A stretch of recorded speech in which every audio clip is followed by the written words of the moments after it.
Today in this video, we will discuss the extraembryonic membranes. That means their functions and how they are formed. So basically there are four extraembryonic membranes. What are the four extraembryonic membranes? The first is amnion. The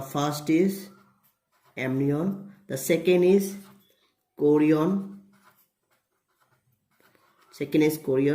Third is allantois, and fourth is yolk sac. These are the four extraembryonic membranes. Now, these four extraembryonic membranes are developed from the trophoblast or trophoectoderm. Right? Now, this is the layer which gives rise to these four extraembryonic membranes. Now, these extraembryonic membranes are found in amnions. These four extraembryonic membranes are found in amnions. Now, what are amnions? It includes the reptiles. Birds and mammals. So basically mammals means all the mammals are considered as the amnions. That means these four extraembryonic membranes are found in the egg or embryo of amnions, reptiles, birds and mammals. These four extraembryonic membranes perform different functions. Now, for that understanding how these extraembryonic membranes are formed, we will have to draw one simple diagram. Let us draw the diagram for the better understanding. Suppose this is the embryo.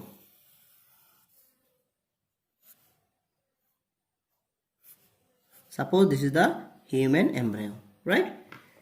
Now, if you are able to recall about the gastrulation process, you learn that the endoderm, the part of the endoderm which is closer to the embryonal lobe, gives rise to the gut or gut part, and the part which is attached with the trophoblast or trophoectoderm will give rise to the yolk sac and allantois. Now, in this portion there is a sac or bag-like structure. There is sac or bag-like structure, and this sac-like or bag-like structure is known as yolk sac. Now, we know that from the name itself, it is clear that yolk sac stores the yolk, which is necessary for the nourishment of the developing embryo, right? But in case of human being, this yolk sac is not developed. We'll come to that later on. Now, in the anterior side, there is another sac-like structure.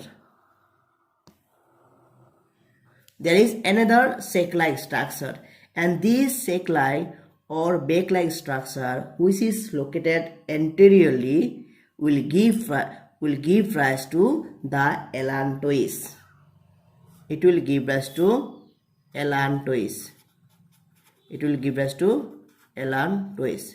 Right?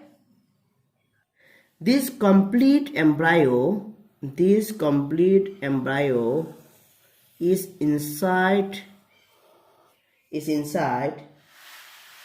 inside one another layer, and this layer or this membrane is known as amnion.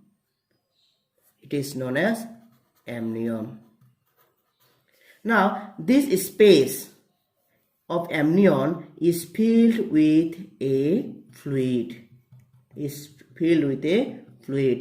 And this fluid is known as amniotic fluid. right? Now this whole structure, this complete structure is enclosed in another structure which is known as chorion, which is known as chorion. This is the finger-like structure, chorionic villi, and this structure is the chorion. We will write it as chorion. This is the chorion. Now, in the yolk sac, there is, the yolk sac and allantois both are derived from the endoderm, right? But outside the yolk sac, there is one another lining. There is one another lining, and this lining is derived from the mesoderm. That means it is made up of endoderm and the lining is derived from the mesoderm. And this type of setup or this type of structure, this type of lining is called splagnopleur. It is called splagnopleur. Splagnopleur. What is splagnopleur? The structure where the inner lining is endoderm and the outer lining is mesoderm. What is splagnopleur? Splagnopleur means the inner one is endoderm and outer one is mesoderm, and that is why yolk sac is said to be splagnopleur. Likewise, allantois, it is also derived from endoderm, but in this case also the outer lining is derived from the mesoderm. That is why allantois and yolk sac both are considered to be splagnopleur, right? Splagnopleur, again I am writing, splagnopleur means inner wall is derived from the endoderm and outer is mesoderm. Allantois and yolk sac are splagnopleur. Now next come to the amnion. Amnion layer is developed or derived from the ectoderm. This amnion is derived from ectoderm, but it is lined with mesoderm. It is lined with mesoderm. It is lined with mesoderm. And this type of layer, this type of membranes is known as somatopleur. It is known as somatopleur. Now what is somatopleur? Somatopleur means inner is ectoderm and outer lining is mesoderm, right? Outer is mesoderm, and this type of lining is known as somatopleur. Now this chorion layer has a layer made up of ectoderm. It is made up of ectoderm, but it is lined with again mesoderm. It is lined with again mesoderm. And mesoderm, and this type of structure is again called somatopleur. Somatopleur means the inner is ectoderm and the outer is mesoderm. It is outer is mesoderm and it is, this lining is the ectoderm and it is lined with mesoderm, and this type of structure is known as somatopleur. Now based on what are the two layers that form the membrane, they are divided into two types. One is splagnopleur and is somatopleur. Splagnopleur means the membrane which is made up of mesoderm and endoderm, and somatopleur means the membrane which is made up of ectoderm and mesoderm. Now you have understood that based on the germ layers, the 4 germ layers are divided into two types. Out of the 4 extraembryonic membranes, yolk sac and allantois are called splagnopleur, and chorion and amnion, they are called the somatopleur. तो তো আমি এই ভিডিঅ'টোত আজি মই এক্সট্ৰাএমব্ৰায়নিক মেমব্ৰেনৰ বিষয়ে আলোচনা কৰি আছো তো এক্সট্ৰাএমব্ৰায়নিক মেমব্ৰেনছ কি হয় যিবিলাক ট্ৰোফোপ্লাষ্ট বা ট্ৰোফোএক্টোডাৰ্ম লেয়াৰৰ পৰা ডেভেলপ হয় তাক কি বুলি ক'ব এক্সট্ৰাএমব্ৰায়নিক মেমব্ৰেনছ আৰু এই এক্সট্ৰাএমব্ৰায়নিক কেইটা চাৰিটা এমনিয়ন কোৰিয়ন এলান্টোইছ এণ্ড ইয়ক চেক আৰু মনত ৰাখিবা এই চাৰিটা এক্সট্ৰাএমব্ৰায়নিক মেমব্ৰেন বেসিক্যালি ক'ত পোৱা যায় এমনিয়ৰ্ছৰ ক্ষেত্ৰত পোৱা যায় এমনিয়ৰ্ছ মানে হ'ল কিছুমান কি ৰেপ্টাইলছ বাৰ্ডছ আৰু মেমেলছ ৰেপ্টাইলছ বাৰ্ডছ আৰু মেমেল গোটেইকেইটাক একেলগে কি বুলি কোৱা হয় এমনিয়ৰ্ছ বুলি কোৱা হয় আৰু এই চাৰিটা এক্সট্ৰাএমব্ৰায়নিক মেমব্ৰেন এমনিয়ৰ্ছৰ এগ নাইবা এমব্ৰায়ৰ ক্ষেত্ৰত দেখা যায় এতিয়া আমি চাম সেই এক্সট্ৰাএমব্ৰায়নিক মেমব্ৰেন বিলাক কেনেকৈ ফৰ্মেশ্যন হয় আৰু সেইটো জনাৰ কাৰণে আমি কি কৰিব লাগিব এটা সিম্পল ডায়াগ্ৰাম আঁকিব লাগিব এতিয়া আমি ধৰি ললো দিছ ইজ দা এমব্ৰায় স্ট্ৰাকচাৰ তো এমব্ৰায়ত কি থাকে দুটা সেক লাইক স্ট্ৰাকচাৰ থাকে যেটো পোষ্টেৰিয়ৰলি লোকেটেড থাকে যেটো পোষ্টেৰিয়ৰলি লোকেটেড সেক বা মোনাৰ নিচিনা স্ট্ৰাকচাৰ তাক হ'ব ইয়ক সেক আৰু ইয়ক সেক নামৰ প্ৰায় গম পাইছা যে ইয়ক সেক কি কৰে ইয়ক ষ্টৰ কৰে আৰু যেটো এন্টেৰিয়ৰ লোকেটেড তাক হ'ব কি এলান্টোইছ আৰু এই যে এমব্ৰায়টো সম্পূৰ্ণ এমব্ৰায়টো কি কৰে যেটো মেমব্ৰেনে কভাৰ কৰিব আগুৰি ৰাখিব তাক হ'ব এমনিয়ন আৰু এই এমনিয়নৰ মাজত এটা স্পেচ থাকে যাক কোৱা হয় এমনিয়টিক ফ্লুইড এমনিয়টিক কেভিটি বুলি কোৱা হয় আৰু এই কেভিটিটো এটা লিকুইডৰে পৰিপূৰ্ণ হৈ থাকে তাক কোৱা হয় এমনিয়টিক ফ্লুইড ইয়াৰ কাম কি আৰু কি হয় আমি পিছত আলোচনা কৰি আছো এতিয়া এই যে সম্পূৰ্ণ ষ্ট্ৰাকচাৰটো কি কৰিব কোৰিয়ন নামৰ মেমব্ৰেনটোৱে আগুৰি ৰাখিব এতিয়া চোৱা প্ৰতিটো এক্সট্ৰাএমব্ৰায়নিক মেমব্ৰেনৰ ক্ষেত্ৰত দুটা জাৰ্ম লেয়াৰে গঠিত হয় প্ৰথমতে যদি আমি ইয়ক সেকত চাও ইয়ক সেক আমি জানো ইয়ক সেক আৰু এলান্টোইছ কৰফাৰ ডিৰাইভ কৰা হয় এন্ডোডাৰ্মৰ পৰা সৃষ্টি হয় তো ইয়ক সেকৰ ক্ষেত্ৰত মানে এই যে এন্ডোডাৰ্মৰ যেটো লেয়াৰ তাৰ বাহিৰত এটা লাইনিং থাকে আৰু সেই লাইনটো কৰফাৰ ডিৰাইভ কৰা হৈছে এটো মিজোডাৰ্ম এলান্টোইছৰ ক্ষেত্ৰত দেখি ইনাৰটো ঘেৰি গঠিত কৰফাৰ ডিৰাইভ কৰা হৈছে এন্ডোডাৰ্ম আৰু ইয়াৰ বাহিৰৰ যেটো লাইনিং এটো কি হয় মিজোডাৰ্ম হয় তো এনেকুৱা ধৰণৰ মেমব্ৰেন যত এন্ডোডাৰ্ম আৰু মিজোডাৰ্ম নামৰ জাৰ্ম লেয়াৰ থাকে তাক কি বুলি কোৱা হয় স্প্লেগনোপ্লিউৰ বুলি কোৱা হয় স্প্লেগনোপ্লিউৰ বুলি কোৱা হ'ব ঠিক তেনেকুৱা এমনিয়নৰ ক্ষেত্ৰত যেটো এমনিয়ন কৰফাৰ ডিৰাইভ কৰা হৈছে এক্টোডাৰ্ম মনত ৰাখিবা এমনিয়ন আৰু কোৰিয়ন দে আৰ ডিৰাইভ ফ্ৰম এক্টোডাৰ্মৰ পৰা সৃষ্টি হয় এতিয়া এমনিয়নৰ ক্ষেত্ৰত যেটো জাৰ্ম লেয়াৰ লাইন কৰিব হেটো আকৌ কৰফাৰ ডিৰাইভ কৰিছে মেজোডাৰ্ম ঠিক তেনেকুৱা আমাৰ কোৰিয়নৰ ক্ষেত্ৰত এক্টোডাৰ্মৰ পৰা ডিৰাইভ কৰা হৈছে কিন্তু এক লাইনিং কোনে কৰিছে মেজোডাৰ্ম তো এনেকুৱা ধৰণৰ মেমব্ৰেন যত কোনটো জাৰ্ম লেয়াৰে পাৰ্টিসিপেট কৰে এক্টোডাৰ্ম আৰু মেজোডাৰ্ম তাক কোৱা হয় সোমেটোপ্লিউৰ তো এতিয়া চাৰিটা জাৰ্ম লেয়াৰ এক্সট্ৰাএমব্ৰায়নিক মেমব্ৰেনছৰ ভিতৰত ইয়ক সেক আৰু এলান্টোইছ এই দুটা কি বুলি কম আমি স্প্লেগনোপ্লিউৰ বুলি কম কাৰণ ইয়াত এন্ডোডাৰ্ম আৰু মিজোডাৰ্ম ইনভলভ হৈছে ঠিক তেনেকুৱা এমনিয়ন আৰু কোৰিয়নক আমি কি বুলি কম সোমেটোপ্লিউৰ কিয় কাৰণ ইয়াত এক্টোডাৰ্ম আৰু মিজোডাৰ্মৰ ইনভলভমেন্ট হৈছে Now we will discuss the functions of the various extraembryonic membranes. First we will discuss the function of the first extraembryonic membrane, that is yolk sac. Now yolk sac stores the food in the form of yolk. It stores the food in the form of yolk.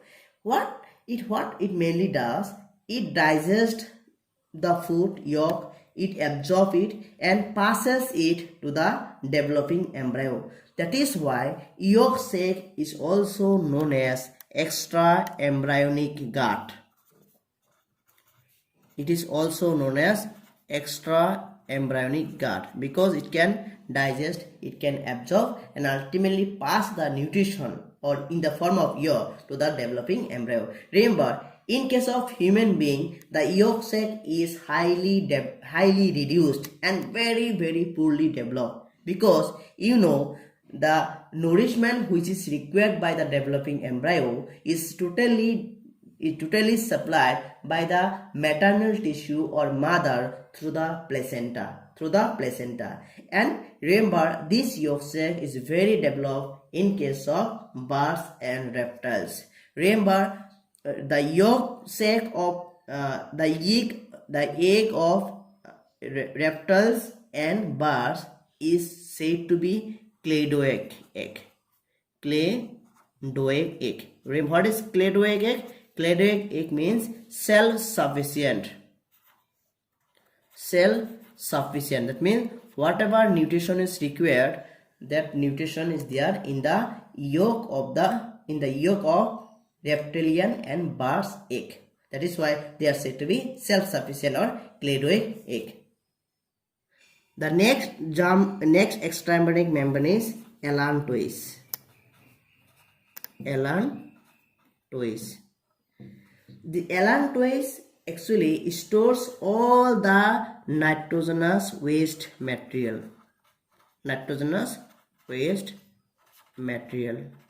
Right? And that is why it is said to be the extraembryonic kidney.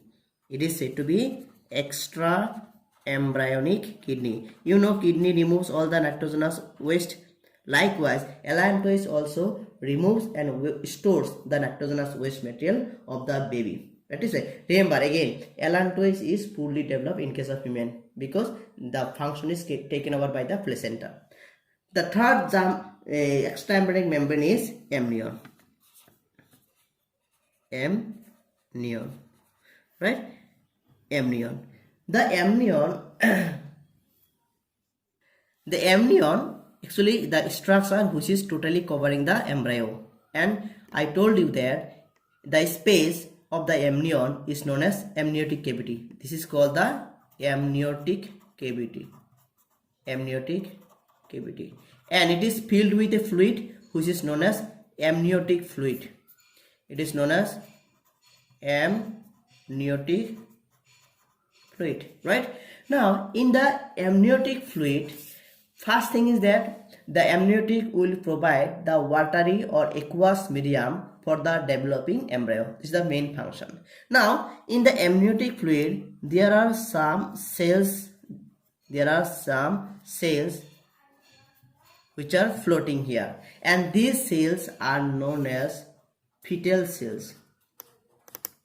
These are known as fetal cells. Now, during the development of the embryo, some cells from the fetus gets detached from the main body and they float in the amniotic cavity. Sometimes what happens, these fetal cells are used to determine any kind of deformity which might be there in the embryo, and this technique is known as amniocentesis.